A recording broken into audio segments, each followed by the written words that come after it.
Good evening, everyone.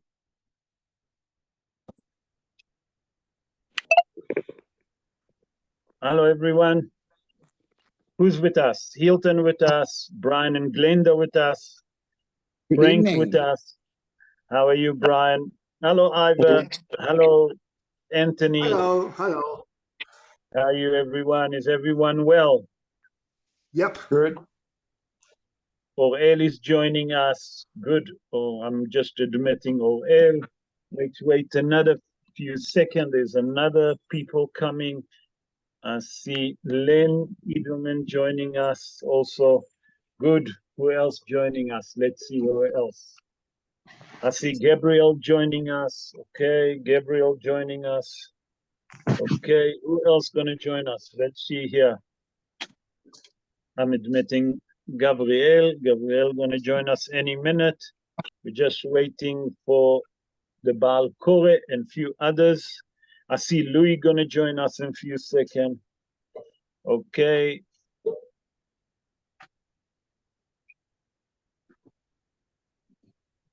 Who else gonna join us? Let's see. Hello, Louis. How's it? How are you? I'm fine, thank you. How are you, Lord? Baruch Hashem. Is everyone well? Yes, thank you. We're all fine, thank you. Good, good, good, Okay. good, good. Who else joining us? Let's just see here. There's more people joining us. I'm just gonna look now. Let me just check. Okay, let's see who else.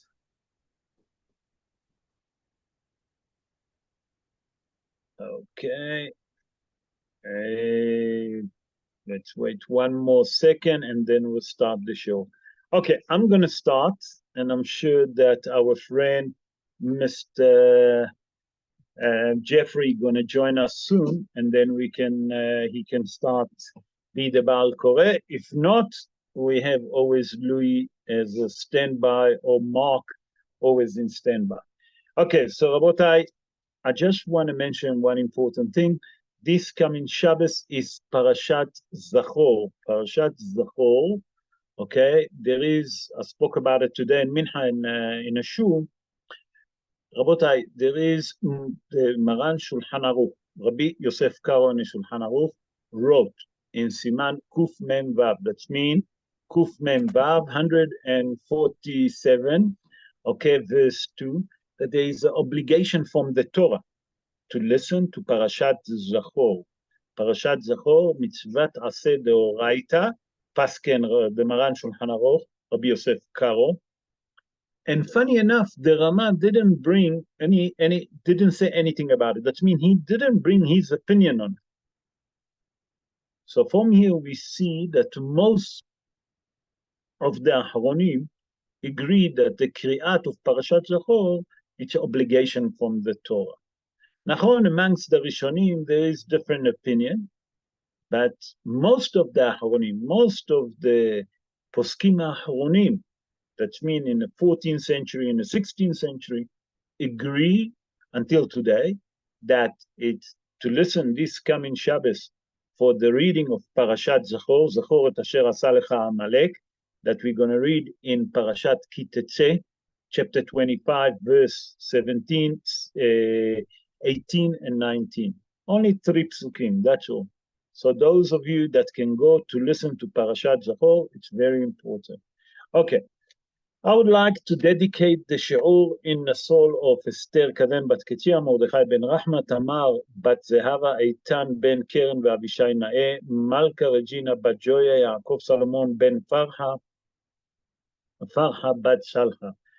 Nishmatam Tiet Tzrura Betzur Haim. Also, I would like to dedicate the shiur in health of all those that injured, the soldiers, the member of the police, those that been injured amongst terrorist attack, those that need refuah shlema, and amongst them, Leora bat Miriam, Menashe Naji ben Farha, Harav Moshe ben Bayabati, Harav Moshe ben Devora, Harav Shlomo Yehuda ben Dalia, Harav Abraham ben Marina, Dvora bat Esther, Sheina Keila bat Hana, Mordechai David ben Leah, Yehuda Hillel ben Shulamit Leah, Chaim Nahum ben Pesach Reza Kohen, Baruch בן שרה חיינה, ובא קדן בת טלי אסתר, לאה בת רחל, פסח יצחק בן אלה, איילה עדן בת רבקה, נתני מלכה בת שרה רבקה טל, יהודה בן אליעזר, מהיר בן יהודה, אריאל בן שילת, אורי בן יעל, חנניה שלום בן אביגדור. Please God, רפואה שלמה. Today, ולכל חולה ופצועי עמו בית ישראל, בכל מקום שהם. Mark or Louis, which one of you would like to be the Baal Koret tonight?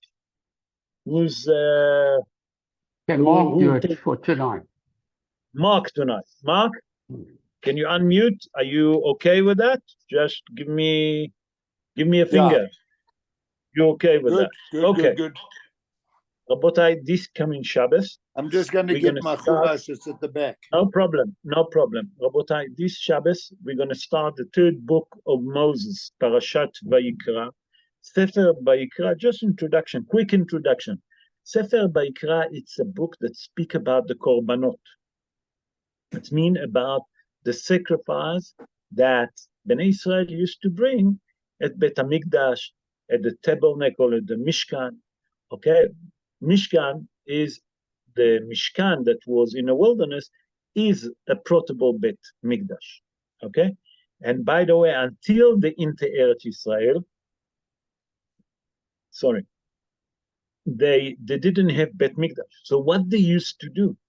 So Hazal tell us that it used to be few Bate Mishkan. One of them is Mishkan Shiloh, and there was a great Kohen Gadol that called Eli, and there they used to sacrifice. Okay, so we see from here that a Mishkan is like a Bet HaMikdash. The tabernacle is a portable Bet Mikdash. So the Sefer Vayikra mainly speak about the different korbanot that we have, the korbanot that I'm talking about, each sacrifice. We'll speak about it Be'ezrat Hashem. But let's start. We're going to start with chapter 1, verse 1. And look what it says. Vayikra el Moshe, וידבר אדוני אליו מאוהל מועד לאמור. Sorry, Rob, I didn't catch where are we? Are we in the Sefer Megillah? Vayikra. Oh, No. I thought we were in the Megillah. No. We Parashat HaShavua. Okay. Sorry, Rob, I made a mistake. Let me No, get it's there. no problem. No problem at all. Vayikra, right. Let's get to the beginning.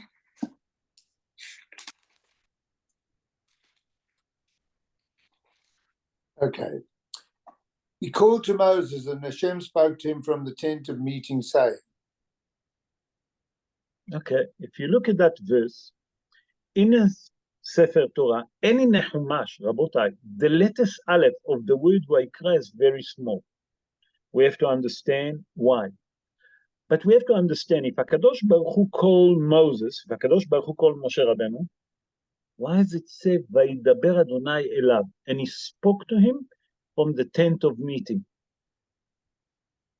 If HaKadosh Baruch Hu called him, if I called you, that means that we're talking. Then it says, Vayidaber, and HaKadosh Baruch Hu spoke to him. What did he tell them? We have to understand what's the Hidush. So Be'ezrat Hashem, we try to answer these two questions that we have here. Why the letters Aleph is small? So on according to the Pshat of the Dvarim, Hazal tell us that Moshe Rabbeinu that wrote the Torah, when HaKadosh Baruch Hu told them to write Vayikra el Moshe, that means he called to Moshe, Moshe Rabbeinu that was the most humble man that ever was on earth, said, how can I write as a human being that HaKadosh Baruch Hu called me? That means it sounds like arrogancy, like proud. We speak a lot about arrogancy and proud today. And Moshe Rabbeinu said, I can't write it. It's too arrogant, it's too proud for me to write that HaKadosh Baruch Hu called me. Who I am, that the Creator, the Almighty will call me. I'm a normal human being. So he didn't want people to say, here, Kadosh Baruch Hu spoke to him. So what is he done? He wrote the letters Aleph small. Why did he write it small? So from far away it will look Vayikra. Okay, and he doesn't say Vayikra because he was very humble and modest. He didn't want to be arrogant. And that teaches something very important. People should be very humble. Try as much as they can to be humble with every situation that they can, with everything that they do, with every deeds that they do, to be humble and modest. That's why the letters Aleph came, to teach us that. But Rashi HaKadosh says something extraordinary. What it means, Vayikra, Vayidaber, and he spoke. If HaKadosh Baruch Hu already called Moshe, obviously he's speaking to him. But the Torah tells us Vayidaber. Rashi HaKadosh, Rabbi Shlomo Yitzhaki, he born in a city of Torah in the north of France 984 years ago. And he said like this, Kolo shel HaKadosh Baruch Hu, the voice of the Almighty, okay? מגיע לאוזניו של משה רבנו בלבד, ואילו בני ישראל לא שומעים. That means Moshe Rabbeinu can hear the voice of the Almighty, but the children of Israel cannot hear nothing, cannot hear the sound and the voice of the Almighty speaking to Moshe Rabbeinu. What's the Hidush here? The Hatam Sofer, Rabbi Moshe Sofer. Rabbi Moshe Sofer, born in a city of Frankfurt. He born around in Germany, born around 261 years ago. And he said great Hidush. He said, here HaKadosh Baruch Hu tell Moshe Rabbeinu to enter the Holy of Holiness. And who heard that? Only Moshe Rabbeinu. Who made the mistake? Nadav and Avihu. Nadav and Avihu saw Moshe Rabbeinu going to the Holy of Holiness. But they didn't understand that the Almighty called them and spoke to him and told them, you can enter to sacrifice. When Nadav and Avihu saw that, and that was their mistake, what did they done? They also came. The Torah tells us brought a strange fire. What does it mean, a strange fire? A strange fire that they never been called to sacrifice, to do the korban. What is it? Tell us something extraordinary. It's telling that Bnei Israel never heard that HaKadosh Baruch Hu spoke to Moshe Rabbeinu. And that was the mistake of Nadav and Avihu. That they was thinking that Moshe Rabbeinu entered by his own decision. No. HaKadosh Baruch Hu spoke, Vayidaber. HaKadosh Baruch Hu spoke to Moshe Rabbeinu and told them to enter. And that was the mistake, and we know that they've been punished. Okay. When it happened? On the 8 days. Okay. ביום שמיני של המילואים. That's when it happened to them, the tragedy. Okay. In verse 2, the Torah tells us like this. דבר אל בני ישראל. ואמרת, sorry, I need to turn more page. Here there's a lot of commentary. ואמרת עליהם, אדם, כי יקריב מכם קורבן לאדוני, מן הבהמה, ומן הבקר, ומן הצאן, תקריבו את קורבנכם. Speak to the children of Israel and say to them, when a man among you brings an offering to Hashem from animals, from the cattle or from the flock, shall you bring your offering. Okay. Let's first focus on the first of the pasuk, at the beginning of the verse.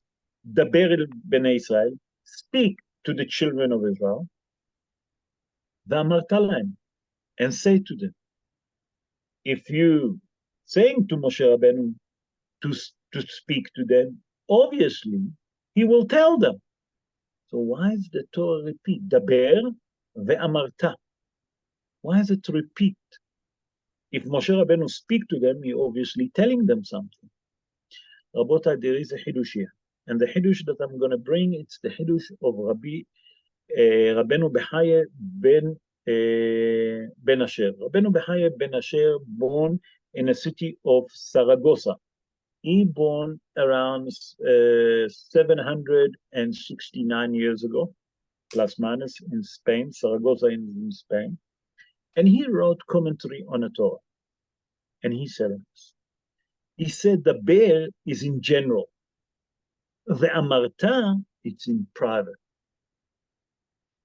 Well, Rabbeinu Bechaya, what are you trying to tell me? Please explain. Rabbeinu Bechaya said like this.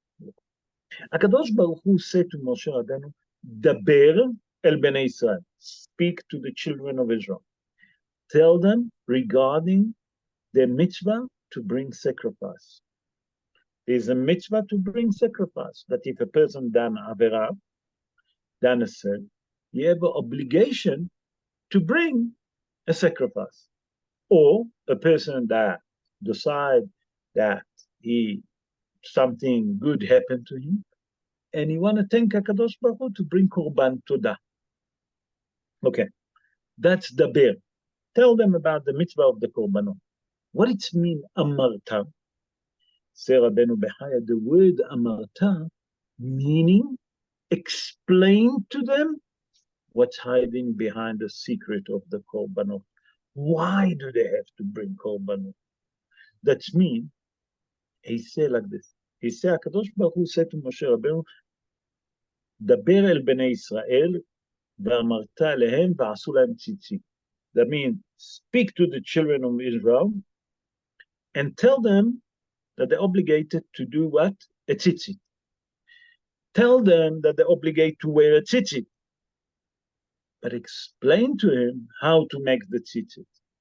What does it mean? That the tzitzit have to have 4 corners, have to have 8 strings, okay? And those 8 strings, you have to have 5 knots on them. That means how to do the mitzvah tzitzit. Say Rabbeinu Bechaya, in this verse, we're learning that HaKadosh Baruch Hu told Moshe Rabbeinu to tell the children of Israel regarding the mitzvah of the korbanot, that there is a mitzvah to do a korban, but it's not enough. Explain to them how to do the korbanot. What's the secret behind the korban? And then it says something very interesting. After you tell them and you explain to them the secret behind the korban, look what it said. It said like this. Adam ki yakriv mikem korban laAdonai. Okay? Chazal tell us in a Gemara Masechet Chulim. Gemara Masechet Chulim in page 5, folio 1. Chazal say mikem velo me'omot. That means that Chazal in a Gemara tell us that there is an obligation that if a Jewish person done Avera, he can bring a korban. But if a Gentile done a Avera, he can't bring a korban. What's the Hidush here? What is the Hidush behind it? What is the Hidush? Rabotai, listen to that. It's something, when I read it, I was shocked.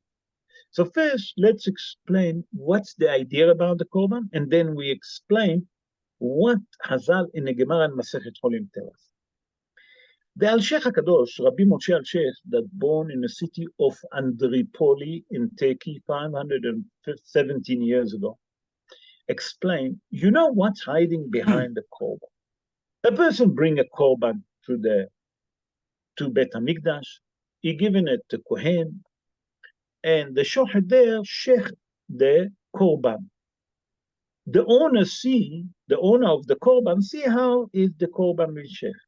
Then he see how the korban been skinned. Then he see how it been cut. That means how they cut the animal. And then he see that they taking the blood and the sprinkling and etc. Say Al-Sheikh HaKadosh, you know what the purpose of all of that? That the person that done the Avera and he brought a korban to realize that that's what he should be punished with. But because HaKadosh Baruch Hu, with his mercy, with his compassion, with his kindness, have mercy on us, say, listen, learn from the Korban, don't sin again. I don't want to punish. But he says what Hazal say in Masechet Hulin, that Mikem velo min omot haolam. Rabbi said the Ben Ish Hai is something extraordinary. The Ben Ish Hai wrote a book that, who was the Ben Ish Hai? Rabbi Yosef Haim, born in the city of Baghdad in Iraq 190 years ago. He wrote a book, Aderet Eliyahu. He wrote many books, the Ben Ish Hai, Aderet Eliyahu, Ben Yehoyada, and etc. Aderet Eliyahu, it's a book that he wrote in honor of his father. His father used to call Eliyahu. So in honor of his father, he wrote commentary on the Torah. And in his book, he said like this. He said that the Jewish people and HaKadosh Baruch Hu is like a husband and a wife. There is a partnership between them. Like a husband married his wife, they become now a partners. Okay? That's the husband and the wife is it's like two partners. HaKadosh Baruch Hu and Bnei Israel is like a husband and a wife, a partner. When it's come to Ummot HaOlam, the nation, they like the servant. Now, that they create of the HaKadosh Baruch Hu, but they're serving. He said that if the wife, he bringing you parable for us to understand, a mashal. And he said like this. He said, if the wife broke something very valuable that the husband received, well, from his grandmother, and it was very important, he will get upset and will get cross, but then she'll bring him something that he likes to eat, to drink. After a day or two, he forgot about it. He'd say it's the same with HaKadosh Baruch Hu and Bnei Israel. If Bnei Israel sin, HaKadosh Baruch Hu will get cross with us. Okay? But he always will forgive us. He always will forgive us. How? By that we do tshuva and we bring korbanot. He said, but if the servant broke something and damaged something, you have to pay for it.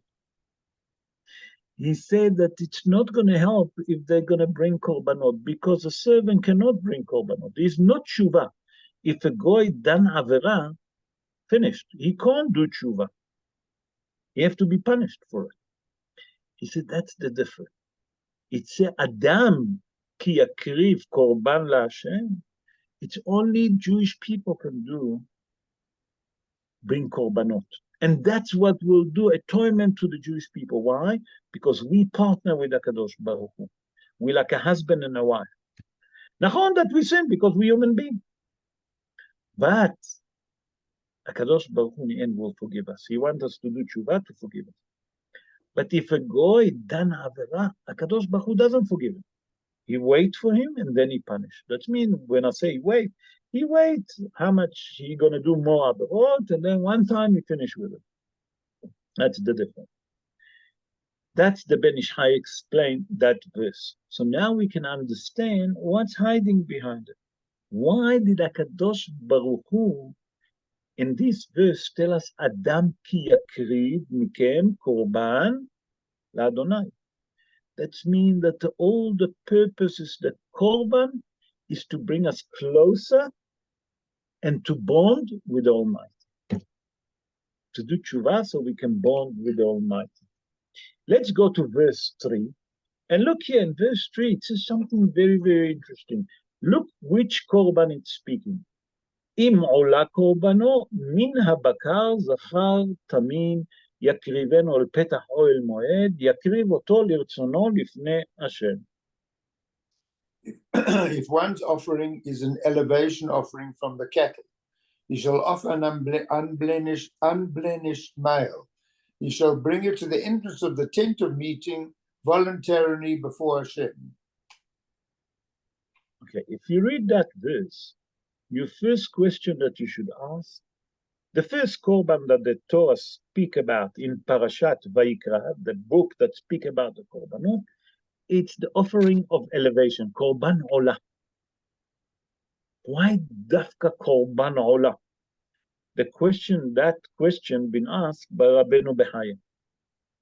Rabbeinu Bechaya asked, why from all the korbanot that there is, when the Torah speak about the korban, dafka korban olah. So he explained like this, and he said like this. What is the purpose of the korban? We explain that if a person sins, he bring a korban, he see what's happened with the korban, and you have to understand that that's what should happen with you. Say Rabbeinu Bechaya is something extraordinary. He says that korban olah. Why do you bring korban olah? Korban olah is a korban that you bring for the fault. If a person done something wrong, that's what you have to bring. Why? Because it's fault. When a person want to do avera, before he do avera, he usually plan it. He usually think about it. Say Rabbeinu Bechaya, the Torah tell you which korban first speaking about? The elevation, sacrifice. Why dafka that? Because that's a korban that came for the fault. What it means for the fault? When a person, lo alenu, planning to do avera, okay, he have to plan it. He thinking about it. He said, therefore, avera, it doesn't just come like this. Now, there is beshogeg, by mistake, but that we're not talking now. We're talking about the planning avera. What come before that? The fault. He said, therefore, the first thing that the Torah tell you about korban olah, to warn you that you have to think what you do before. Okay. Let's go to verse 11. In verse 11, sorry, let me just get there and there. Look what it says. It says something here, a verse that you read it every morning after Parashat HaAkedah. Those of you that saying the Korbanot in the Akedah, say that verse. And I would like to speak to you about it. What is it hiding about it? And we'll see, and today I'm going to bring the Tanakh to explain that. Look what it says. V'shachatoto al yerech hamizbeach tzafonna לפני אדוני, וזרקו בני אהרון הכהנים את דמו על המזבח סביב. He shall offer it at the northern side of the altar before Hashem, and the sons of Aharon the Kohen shall throw it blood on the altar all around. Okay. On a pshat of the dvarim, you should shech the korban, okay? After you shech the korban, where you should shech it? On the north side of the altar. But to sprinkle the blood, to throw the blood around the mizbeach, that have to be done by the Kohanim, the children of Aaron. That's the pshat of the Torah. I saw a beautiful commentary that brought in a Gemara in Masechet Brachot 31:2, folio 2. Chazal tell us a story from Shmuel Aleph. Shmuel Aleph, the book of Shmuel, the volume 1. Chazal tell us a story that was a woman by the name of Hannah. Hannah was the wife of Elkanah. Elkanah had 2 women, Pnina and Hannah. Hannah couldn't have kids for many years. Then she told them, take another wife, at least from her you'll have kids. But Hannah was very bitter, and she saw that Pnina having 10 kids, and then she gone to Mishkan Eli. Okay, Mishkan Shiloh, sorry, Mishkan Shiloh. In Mishkan Shiloh, she gone and she davened. And Eli Kohen, that was the higher priest, showed her that she talking without a sound. And he was thinking that she drank wine, and he was thinking that she drank, she intoxicated. And she said to him, I'm not intoxicated. I'm a bitter woman that's speaking to the Almighty. And he asked her what's her story, and she told him that she wants, and he promised her that he will pray for her and she will have a son. And he said to her that this son, when you have it, you have to make him Nazir. You have to dedicate him to the Mishkan when he grown up. And that's what she done. After 2 years that she had the child, and that was Shmuel Hanavi, the prophet Samuel. In the age of 2, she took him to Mishkan Shiloh, where Eli Cohen was. He was a high priest. And one day, people came to bring a korban, to shech the korban. And Eli Cohen said to them, you must wait until the Kohen come, and then we can shech. Who heard that? Shmuel Hanavi. Shmuel Hanavi, the prophet Samuel, was 2 years old.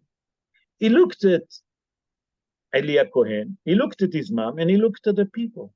And he said to him like this. He said, Veshahat oto al yerech hamizbeach tzafona. What it means, Veshahat? It says, Shehazar mutar b'shchitat hakorban. Wow. It's a new chidush. That means everyone that know the law of shchita, that learns shchita, and is yirei shamayim, he can shech in Bet HaMikdash. He can shech the korban. It doesn't have to be a Kohen. What a chidush. What happened? Eli Cohen, that was a high priest, didn't feel comfortable with that, and he was a makpid. He was very strict about it. He knew that what Shmuel Hanavi says is right. The halacha is 100% right halacha. But he was makpid. Why? Because Hazal tell us, a posek halacha bifnei rabo hayav mita. A person that pasken halacha in the front of his rabbi, obligated for the punishment of death. Immediately, who saw that? His mother, Hannah. She gone to Eli and she said to him, Lana'ar hazeh itpalalti, don't harm him. I know that you're very makpid with him. He said, I will daven that you'll have even a higher. He said, no. I don't want another child. Lana'ar hazeh itpalalti, to this child I'll daven. That's what I want. And Eli Cohen, Hazal said that he forgive Shmuel Hanavi and nothing happened. Until he heard the story. Come Rabbi Shimshon Chaim Nachmani. Rabbi Shimshon Chaim Nachmani, born in the city of Modena 318 years ago. In his book, Zera Shimshon, in Ot Hey, that's mean in question verse 5, he asked a question. I don't understand. Eli, that was the high priest, didn't know that everyone that knows shchita doesn't have to be a Kohen. Even a normal Israel, as long that he know ilchot shchita, and he learned it, and he's yirei shamayim, he can shech the korban. That's the shaila. Kohen Gadol doesn't know that. What's happening here? How come that Eli Cohen didn't know that? So that's the question of the Zera Shimshon. The Zera Shimshon, a beautiful concept. He said like this, to tell you the truth, Eli Cohen knew that everyone allowed to shech. Everyone can shech. As long that he know ilchot shchita and he learn ilchot shchita and he yirei shamayim, he can shech. He said, you know, why did he say that we have to wait for the Kohanim, to the Kohen to come to shech? He said like this. He said, I'll tell you why. He said, the main reason that Eli Cohen told everyone to wait until the Kohen come, he knew that if someone knew how to shech, he can shech. If he knew the law and he learned ilchot shchita and he's yirei shamayim, he can shech. He said, not because of that, because Eli wanted that to teach something very important. How important is the Mishkan, okay? And not only that, that people should respect the Mishkan. That means if everyone come and share whenever you want, it will be a chaos. There is no respect for the Mishkan. Said the Zera Shimshon, you have to understand that for sure, Eli Cohen, that was a Kohen Gadol, knew that halacha. It's not a hidush. The hidush here, you know why he told them to wait? Because he wants people to respect the Mishkan. Because otherwise, if everyone bring a Mishkan, and Chaim Yankol shefting, and Chaim Shmerol, he's shefting, everyone sheft 100%, can be a chaos, and that can lead, Chas v'shalom, to Chilul Hashem, to desecrate the house of HaKadosh Baruch Hu. He said not to cause chaos, not to cause such a situation that can cause a problem. Ali decide that we have to wait for a Kohen to come, and everyone have to wait for a Kohen. That will be a law and order, that will be respect for the Bet HaMikdash. That means Mishkan Shiloh. And that's why he done it. And that's the Hidush. What do we learn from here? Rabotai, I tell you, when you say that verse, the Ari HaKadosh, Rabbi Yitzhak Luri Ashkenazi, born in Jerusalem 490 years ago. He said like this, he said, if you focus on what you're saying, Veshahat oto al yerech hamizbeach tzapona, okay, Yifnei Adonai, that verse can do atonement for all your avarot. That means today that we don't have Bet Mikdash, we cannot bring sacrifice. Uneshalma parim sefatenu. By that you're saying that verse, there is great secret on it, and that can do atonement. And that's the Hidush. And that's what I wanted to share with you. Because why? Because every morning we say that verse straight after Parashat HaAkedah. Parashat HaAkedah, I'm just going to explain briefly. Parashat HaAkedah speak when Avraham Avinu took Yitzhak Avinu to the Akedah. So immediately after that, it said that verse. Why?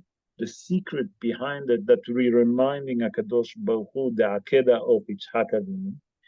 And then we're saying to HaKadosh Baruch Hu, okay, v'shahat oto. That means that everyone I'm bringing uneshalma parim sefatenu, in a merit of that I'm saying the korbanot, you'll do atonement to all our sin. That's the Hidush. That's the Hidush. I would like to go now to chapter 2, verse 1. And in chapter 2, verse 1, look what it says. It's something very interesting. We're going to speak about it. And we'll explain, and then we go to another one. But first, let's go. V'nefesh ki takriv korban mincha la'Adonai, solet, yiyeh korbano, ve'yatzak alea shemen, ve'natan alea levona. When a person offers a meal offering to Hashem, his offering shall be of fine flour. He shall pour oil upon it and place frankincense upon it. What's happening here? Rashi HaKadosh, let's start with Rashi. Rashi HaKadosh says, Shum korban nedava, no korban that a person want to give it as a nedava, as a donation, doesn't call a soul. Why dafka this korban that called korban mincha, okay, that they're bringing him in mincha, okay, call nefesh. Rashi HaKadosh say, because a poor person bring that korban. What is that korban? It's a fine flour. What is a fine flour? It's a semolina. On it, you pour a little bit of oil, and on it, you put a fragrance thing, the Frank's incense, okay? And you put it on top, and that's the mincha that you elevate into HaKadosh Baruch Hu. That's what you offer. Who usually bring that mincha? That mincha, that's offering, brought by the poor person. How much that this cost? Few pennies. Come the Baal HaTurim, and Hazal tell us that you have to understand, Hazal in a Gemara in Masechet Menachot, in page 104, folio 2, ask, why is it called soul? We have to understand. Rashi says, all the korbanot doesn't call soul, only this korban. I saw a commentary of Rabbi Yaakov Baal HaTurim. Rabbi Yaakov Baal HaTurim, born in the city of Kelen 755 years ago. And he explained like this. He said that if a rich person come and bring a korban, he buy a cow, he buy sheep, whatever, it doesn't make a difference. He have money for that. The cost for it, you already have. Don't worry for him. You have the money. He said, but when a poor person come and he bring that fine flour, the oil, and that fragrance that you put on top, that spice that called levona, that's doing the most, utmost, nahat ruach to HaKadosh Baruch Hu. Why? Because that poor person hardly have money to eat. He doesn't have money to eat. And he taking the money not only from his stomach, from the stomach of his kids and his wife. And with that little bit, he give an offering to Hashem. The Rabbi Yaakov Baal HaTurim, that person considered like he's given his own soul. And that soul, it's difficult. Why? Because he took the little bit money that he had, that the little bit food that he had, that he can buy him and his family. And with that, he cut from it. And he bring in korban to HaKadosh Baruch Hu to say thank you. He said that HaKadosh Baruch Hu loved that more than anything. What's the Hidush here? Because, said Rabbi Yaakov Baal HaTurim, you know what's the Hidush? I tell you. That poor person sacrificed his own soul, took from his own stomach, took from his wife's stomach, the food that he's supposed to feed himself, the wife and the kids, he took from them, and he elevated to HaKadosh Baruch Hu. That's why it's called so. What is the Hidush here? Said the Mefarshim, you learn from here. HaKadosh Baruch Hu doesn't count how big is the offering that you give. Why? The money is belong to HaKadosh Baruch Hu. You want to see how much effort you doing towards him. How much you willing to sacrifice from your own to give to the Almighty in honor of HaKadosh Baruch Hu. That's the Hidush here. And that's why it's called Nefesh. Say Rabbi Yaakov Baal HaTurim. Let's go to verse 11. Wow, we're running late. I'm going to start accelerating with your permission. Verse 2, chapter 2, verse 11. כל המנחה אשר תקריבו לאדוני, לא תעשה חמץ, כי כל שעור וכל דבש, לא תקריבו ממנו אישה לאדוני. Any meal offering that you offer to Hashem shall not be prepared leavened, for you shall not cause to go up in smoke from any leavening or fruit honey as a fire offering to Hashem. Okay.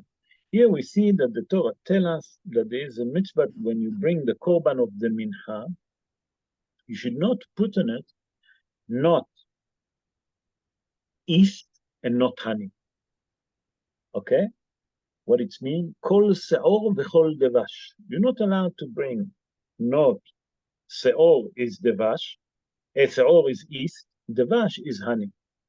Chazal tell us something very important. Chazal in the Gemara, in Masechet Brachot, in page 17, folio 1, tell us that what is seor? Seor is yeast. What is the character trait of yeast? It's to raise, okay? Arrogancy, proud. Say Rabbeinu Bechaye, let me explain to you what Chazal tried to tell you in a Gemara in Masechet Menachot, Masechet Brachot. Chazal tell you something very important. The yeast symbol arrogancy, proud. Why? If you take yeast and you put it on anything, it starts leavening, start rising. Say HaKadosh Baruch Hu, I don't like arrogancy. I don't like anything that's proud. Say Rabbeinu Bechaye, so what's wrong with the honey? You say, I'll explain to you, Sir Rabbeinu Bechaye. The honey is sweet. Sweet represents what we call te'avot. Te'avot is desire.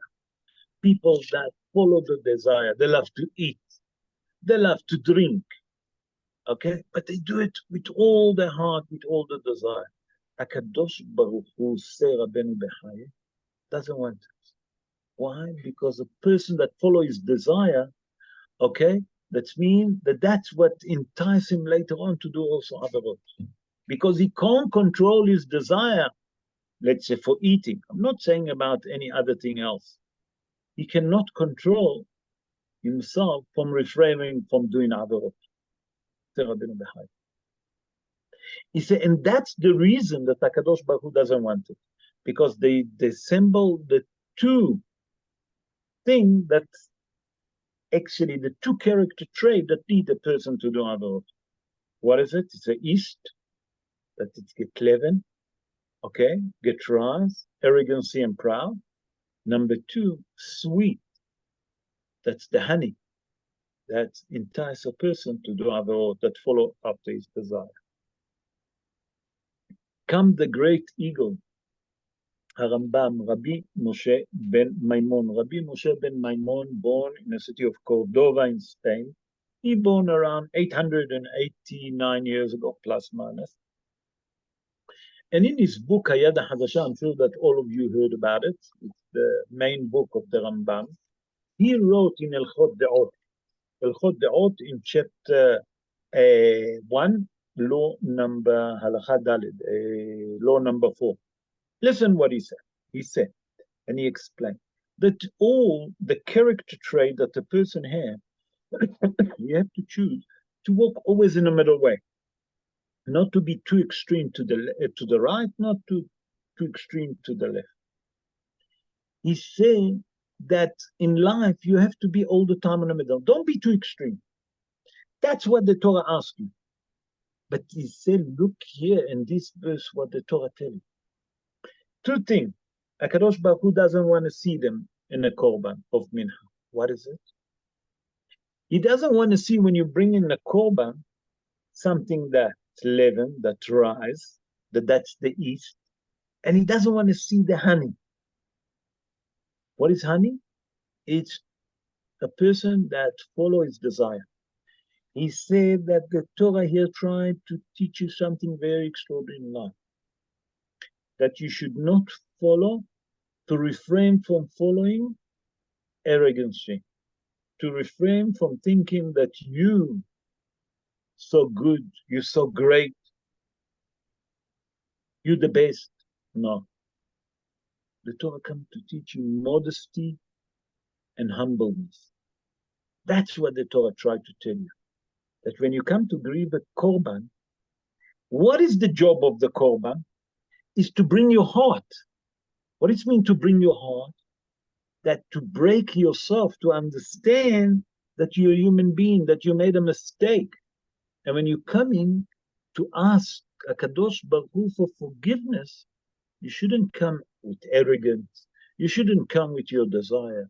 Those ones you should put aside. You should get rid of them. And then HaKadosh Baruch Hu will accept your offering. And that's the Hidush. That means always to go in a golden way, in a middle way. And that's the Hidush that the Rambam teaches in Rabbeinu B'Chaya. Let's go to chapter 4. Mark chapter 4. I'm skipping because the time is running, doesn't have respect to us. Verse 2. And look here what it says. We're going to speak about, here we're going to speak about sinning, and we're going to try to explain what it says. Chapter 4, verse 2. דבר אל בני ישראל לאמור, נפש כי תחטא בשגגה, מכל מצוות אדוני, אשר לא תעשנה, ועשה אחת מהנה. When a person will sin unintentionally from among all the commandments of Hashem that may not be done, and he commits one of them. Okay, here I want to point something. In English, you say, when someone, but in Hebrew, it says nefesh, is a soul when it's going to sin. That's again, I'm trying to explain all the time that you cannot read the English without the Hebrew, understanding the Hebrew. You have to read the Hebrew to understand what the verse says. Because it says, if someone sins, but the Torah doesn't say that.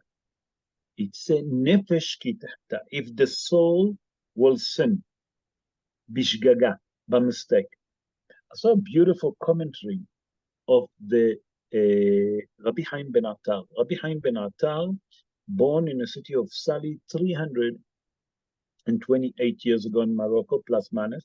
In his commentary, Or Haim HaKadosh, he asked, why does it say here, Nefesh ki tehta? If a soul will sin by mistake, why does it say if Nefesh ki tehta? It should say Adam ki ihta bishgaga. Why does it say Nefesh? Say Rabbi Haim ben Attar something extraordinary. He said when a person do Avera, you have to understand that he lose, that's not on purpose, bishgaga. When a person do Avera, he lose part. What does he lose? Part of his holy soul. Say the Torah come to tell you that if a person done Avera by mistake, okay, he lost part of his soul, okay, he lost it, okay. How do you bring it back? That by that if a person do tshuva, he bring the korban, HaKadosh Baruch Hu will return him that soul, holy soul, back. But lo alenu, if a person done avera b'mezid, what it mean b'mezid? On purpose. When is that holy soul going to return back to him? Say Rabbi Haim ben Attar, or Haim HaKadosh, listen to that. It's not enough to bring just the korban. When a person do tshuva gmura, what it means tshuva gmura? When a person done a proper tshuva, that means that he regret what he done. It's not enough just to regret and to take on himself, number one, for the future not to do it anymore. That's the tshuva gmura. By mistake, okay, he lost part of his soul, the holy soul, part of it.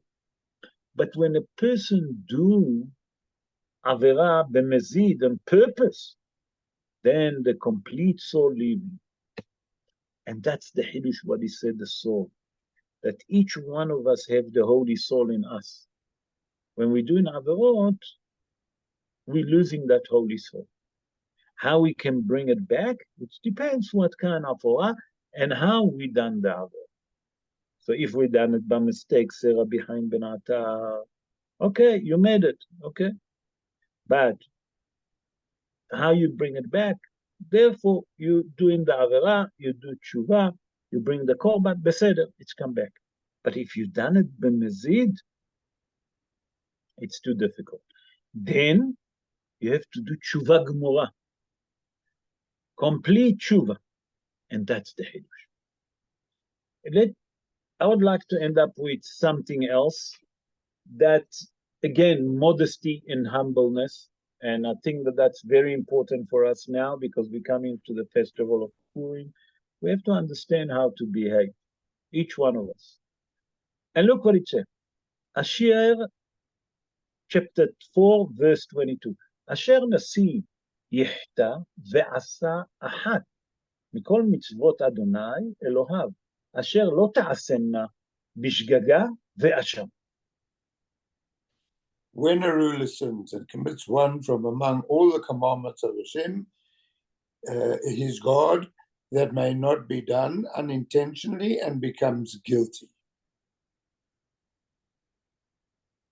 This question that I'm going to put in front of you been asked by Rabbi Yitzhak Karo. Rabbi Yitzhak Karo, born in the city of Toledo, 650, if I'm not mistaken, 56 years ago. Okay, 600 plus minus 656 years ago. He was the uncle of Rabbi Yosef Karo, the Maran Bet Yosef. He was his uncle, and that when they was in Spain during the Golden Era, was just the starting of the beginning of the Inquisition. When the Inquisition, the Spanish Inquisition started, that's when it started all the chores in Spain. And he was the uncle of Maran Bet Yosef, Rabbi Yosef Karo. And he asked a question. He said, I don't understand. Nefesh ki tehta. Adam ki yehta. That means a soul maybe will sin. Okay? But when it's come to a president, a prince of the tribe, yehta, he will sin. He said, I don't understand. How can you tell me that a normal person maybe will sin? But when it's come to someone that is like a prince, a president of every tribe, he will sin. Why is the Torah said it? Say, Rabbi Yitzhak Karolan. He said the Torah come to teach you a very important principle here. A person that has position, a person that has status in life, and people respect him, and people talk to him nicely, and people serve him all day. Inevitably, he will sin. He will sin. That's no question. Why? Because he thinks that everyone look after him, everyone look up to him, everyone have to respect him. He's entitled for everything. Say, Rabbi Yitzhak Karo, the Torah come to teach you. Those that have a position, those that have a status, they have to work on themselves extra. Why? Because the respect that they get, everyone nice to them, everyone want to show their favor to them because they need it. Okay? So a person come to a situation of arrogancy. Okay? Proud, arrogancy. But when a person is a normal human being, no one really respects him. He's a normal member of the community. That person not easily will sin. Why? Because no one respects him. So he doesn't have any arrogance. He doesn't have any pride. So to say that, no, nishgafela. But the person that everyone look up to him, everyone, want to be close to him, everyone respect him, he have a status, he have a position, inevitably he will sin. He will sin. And that's what the Torah tells us. Come, Rabbi Yitzhak Karo, and say here the Torah tried to teach you, those that have a position, those that have status, how much they have to work on themselves to be careful, because their position, because their status, not going to lead them to sin. They have to work on themselves extra, to be extra modest, extra humble, okay? And all the time to remember who put me in that position, who made me who I am. That will help them to overcome. And that's the Hidush here, say Rabbi Yitzhak Karo, that the Torah come to teach you, those that have position, those that hold a position in anything, in a bank, in a job, in a factory, okay, in a Jewish living position. They have to work on themselves so hard that it's not going to lead them to arrogancy and not to lead them to proud. Why? Because when they have the proud, that's what going to entice them, the arrogancy and the proud, to sin. And Be'ezrat Hashem, Rabotai, that we coming now to the festival of Purim. It's a Ade lo yada ben Arur Haman leBaruch Mordechai. Hayav inshe lebesume. A person should drink wine. By the way, many people drink whiskey, drink beer. To fulfill the mitzvah, Chazal say lebesume with what? With wine. Person should drink wine, okay, and with that, to feel a bit happy. It doesn't say to get drunk. But it said that you can't tell the difference between Arur Haman leBaruch Mordechai, between curse Haman to bless Mordechai. You say, yes, when usually you get used to drink a half a cup of wine, now drink a full cup of wine, what you not get used to. That's already going to make you a bit heavy, and you want to sleep. When you sleep, you can't tell the difference between curse Haman to bless Mordechai. That's the Hidush. It doesn't say a person should get drunk on Purim. Because when a person gets drunk, then all the Averot come. And who will know what else come with from that mouth that he eats. So Rabotai, we have to explain that. We, Baruch Hashem, we all old here. The youngsters, we have to explain to them there's no mitzvah to get drunk, to do stupid things. That's didn't written in any halacha.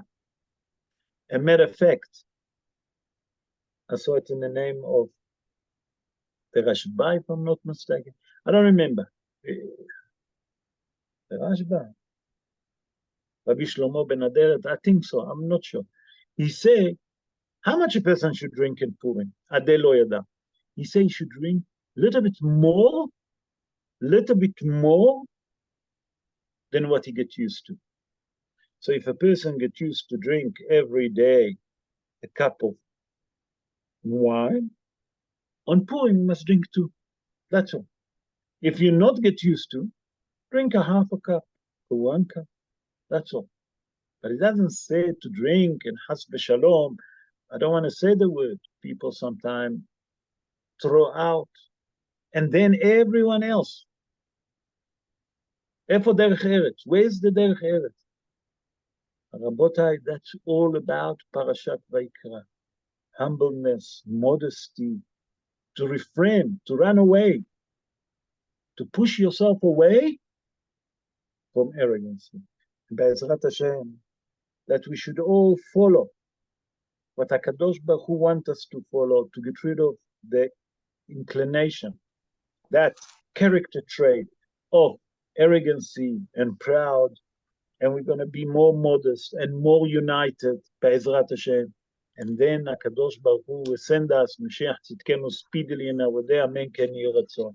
Amen.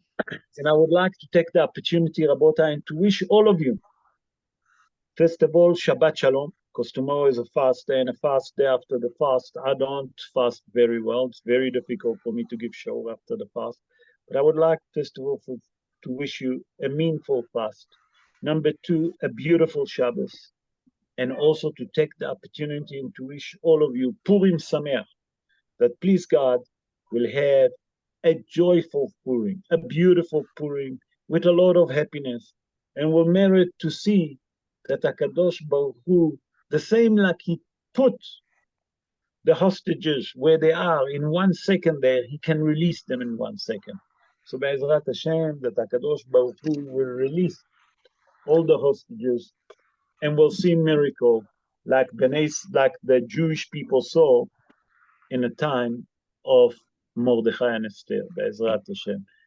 To wish you all a beautiful evening. Thank you for joining us. Those of you that have questions can unmute the microphone and I'll try to answer if I can. Bechavod. Hello, it's Anthony. How are you? Erev Tov, Antonio. How are you? Right then. First of all, why was the Rambam known as the Great Eagle? Why they call him the Great Eagle? What is, you mean, why did he get that nickname as a Great Eagle? That's what you're asking. Yes. A Great Eagle means that he know all the Torah. Great Eagle, when you give someone the title of a Great Eagle, that he know the Torah front and backwards. He know all the Torah of Bahar. He know all the halachot. He know all Torah shebechtav, Torah shebe'al peh, all the Tanakh. Everything he knew of Bahar. He knew all the halachot. Okay? What's the purpose of the halachot? What's the reason behind the halachot? That's what it means, Great Eagle. Okay. Thanks very much. Pleasure. Any other questions? Someone I saw that unmuted and wanted to ask a question. Bechavod.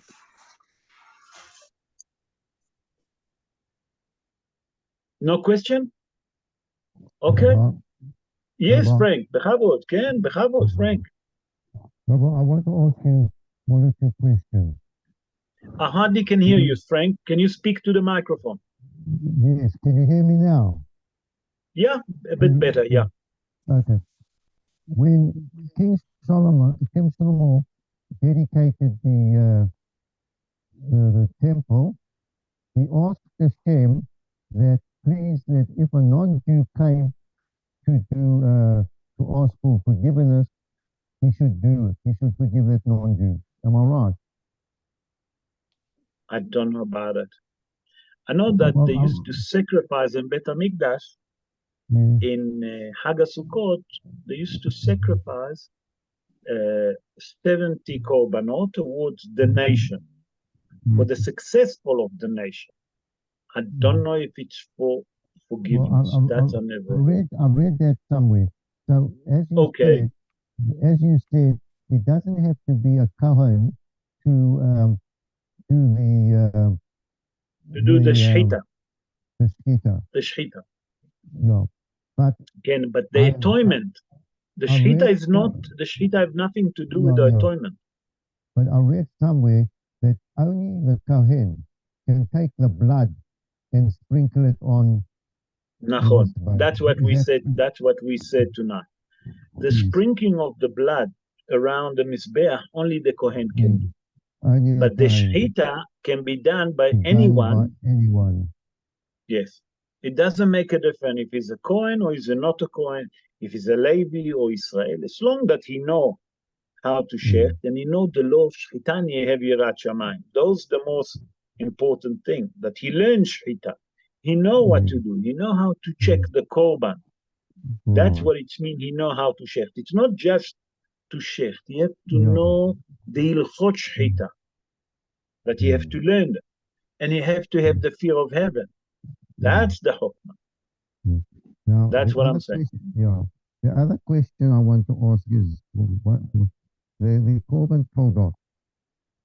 The korban todah, yes. Thanksgiving. Why do we have to stand for that one? Do we have to stand for that what is korban todah? First of all, let's understand what is korban todah, and that will help us to understand. Korban todah is a thanksgiving. A person done something happened to a person. He done a good business. He done a good deal. Okay? You want to thank HaKadosh Baruch Hu. A person found a wife and got married. You want to bring a thanksgiving. You understand what I'm saying? A person had a boy after many years, a child after many years. You want to thank HaKadosh Baruch Hu. What is Korban Todah? Is to say thank you to the Almighty. For what? For what you've given me. That means that here you're showing your appreciation to the Almighty, to the Creator. And you accept that everything that you have and everything that happened with you, it's from Him. It's not from yourself. You don't take the credit to yourself. You give Him the credit to who? To the one and only, the Almighty. You follow the importance. The other question is, when you bring a korban, okay, and you have to wait, 6 to 7 days? It's how many days before it becomes purified, kosher? Because it might get a mob or something like that. Yes. Right. So what happens, let's say you bring the korban and they sacrifice it, and then they find that there was a mob on it beforehand. Does that sacrifice become kosher, or do they have to bring another one? It's become pasul. You have to bring another one. Pasul. You have to bring another one. It also depends. You see, you have to check the person that done the shechita. Have to check it. What was wrong? You understand? Sometimes a person, the korban was 100%, and suddenly when he start to shech, the animal moved, and it's become taref. You understand? So these are all different situations. And the last question is, if you come and you bring in a korban and you say you're going to do it for Thanksgiving or a sin, and you have the wrong thought, is that correct, or do you have to bring another one? Let's say you're thinking of this one, but you bought it was for a Thanksgiving, and then it should have been for an Olah or something like that. It's a bit of a problem. Why? Because the idea that you brought the korban, you know why you brought it. What you say is not. The chokhmah is, why do you bring it? And sometimes people say the wrong words. But the chokhmah, what does he think when he bring the korban? What was his mahshava? What was his thought? What was his idea behind? Okay. Thank you. You follow? You understand? A person can bring a korban, but he doesn't have any thought. He doesn't Right. regret the sin that he done. Mm. He continued to do what he's doing. So what did you do? Mm. You know what I'm saying? You Yes, understand what I'm yes, saying? yes, I The chokhmah is understand. what's hiding behind the fault. Okay. All right. Beseder? Okay. Yes, Pastor. Pleasure, Thank you. pleasure. Any other question, Rabotai? Any other question? No, I see that there is no question. In that case, I would like to wish all of you, please God, a meaningful fast tomorrow. Enjoy the holiday. And Be'ezrat Hashem, that HaKadosh Baruch Hu will send Mashiach Tzidkenu, we don't have to fast. And we'll have a Freilach Purim to all of us. Purim Sameach to all of us. Be'ezrat Hashem, and we'll see miracle. In the meantime, I would like to thank you all for joining us, to wish you all, number one, meaningful fast. Number two, if I'm not going to see you before Shabbos, to wish you a beautiful Shabbos, Shabbat Shalom, and Purim Sameach to all of you, to your family, and to Kol Am Yisrael. Amen. Ken Yeh Ratzon. Thank you for joining us. Have a good evening, everyone. Have a good night. Thank you. Good night.